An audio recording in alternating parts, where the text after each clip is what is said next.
Tyler, your overall thoughts on this weekend? You guys have run here. You guys have run here good in the past. Just what are you going to be looking forward to this weekend? Yeah, I think for us, just getting a feel for the car early is always important at a track like this. I think where we're going in qualifying, odds stacked against us a little bit. So you have to put together a really good lap to have a shot at the pole. But that's talking about how you guys got to get that first win, stop Christopher Bell. What type of role is he's on? What's going right for Bell, and how do you stop him? I think they're just doing a good job of staying up front throughout the entire race. A place like Atlanta, the speedways are a little bit different, but for us, we've had our portions of the race where we're just not getting the most out of our Toyota Camrys, and we're having to make adjustments to get back there throughout the race. So I think that's the key. If you stay up front all day long, you're gonna get a lot of points and have a high success or high chance for success. Then for us, I think looking at Atlanta and then obviously Phoenix, just we got in a wreck at Atlanta and that gave up some points there, and then we had the failure that we did at Phoenix. So just got to make sure that when we do have cars that are capable of winning, that we don't let failures get in the way. So we've typically been really good about that. So it's something to learn from over this past weekend. Christopher Bell's won 3 races with varying starting positions, wildly varying starting positions. Is there a premium on qualifying, or are you just trying to let the chips fall and work your pit strategy off of that? I mean, your odds for success are higher when you qualify good. When you don't qualify good, you're putting yourself in that box potentially where, a gaggle of you are all coming into the same 3-4 pit boxes in a row. For me, that happened here 2 years ago in the spring. Had a car capable of winning the race, but would lose 5-6 spots on pit road every time, just getting stacked up on pit road. So it doesn't guarantee that you're going to win by qualifying good, but it just stacks the odds in your favor of having the outcome that you want in the day. Ever think you would have witnessed a driver winning 3 races in a row at this level, at a cup level? As unlikely as it may seem, what separates a winning team versus a team that runs top 5 all day isn't very much with this car. So the teams that just don't make mistakes, stay up with their balance of their race car, will find themselves in that conversation many times throughout the year.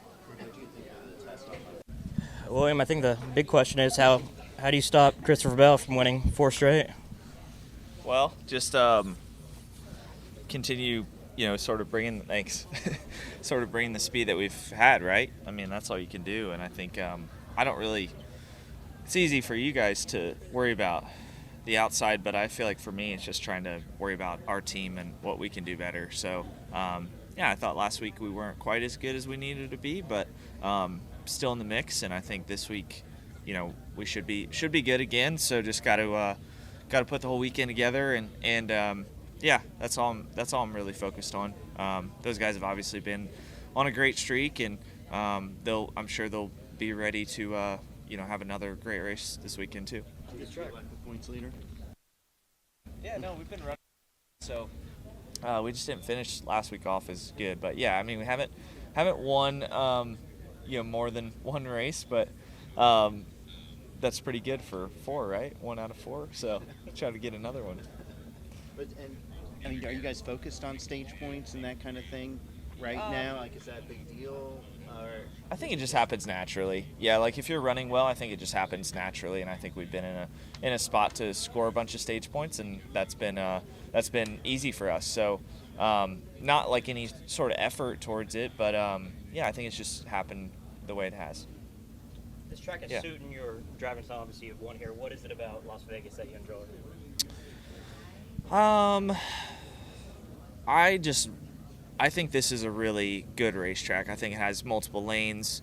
I feel like Hendrick has been really strong here. Like, we've had good cars every time we come, pretty much, and I just think it fits sort of what our team does. So, I think here, Charlotte, some of those places are really good for us. Have a better week than last week. When one of your competitors, Ryan, has won 3 straight races, what's the balance of respect for doing that when you know how hard it is versus, okay, this is annoying, we need to stop him? Both. It's both. That group and that whole team has been, doing a great job for the last 3 weeks for sure. And hey, he's got a great chance to do it again this weekend. They run great here, so he'll be one to beat. So yeah, I mean, you respect that level of performance by your competitors, but at the same time, it's like you said, like, man, we got to stop this. We gotta get these guys off their high horse. So, but you can't overlook how hard that is to do. And they've executed really well. The last 3 weeks and putting themselves in a spot to win and kind of dominating fashion at Phoenix. Pretty much the same way kind of at Coda. And so yeah, it's tough to beat that. They're a good group and they've shown that through the years. So yeah, it's a little bit of both. You mentioned this is going to be the first mile and a half of the season. How important is it to set a solid baseline for what you can expect at the intermediates here? Yeah, it's really important. There's a lot of things you can take away from here that kind of go into other mile and a halves. Maybe not so much like comparing here to Homestead next week. Homestead's kind of a different animal, but this place really helps you for Charlotte and Texas and things like that, and Kansas a little bit. So yeah, it's really important just to just see where you're at, right? What improvements have you made over the off season? What improvements have your competitors made in the off season, and kind of see where you stack up. So like basing off Phoenix last week, I thought we were could run top 5. Wasn't as good as we were there in the fall. And here I thought we'd even have a run here in the fall race in Vegas from wrecking early in practice, and not really getting to run much of the race, but 22 group, and hopefully we can apply that. So yeah, it's very important to kind of just as a In Bell's 3 wins, he's at an average starting position. The Vivid EV Anthem is the essence of American spirit. Made with lithium battery technology, this neighborhood electric vehicle features vibrant colors, diamond stitch seats, and seats up to 6. It isn't just made in America, it's made for America. Steven Stump of Frontstretch.com here. Come back for more great racing videos, and if you like us, don't forget to hit that subscribe button.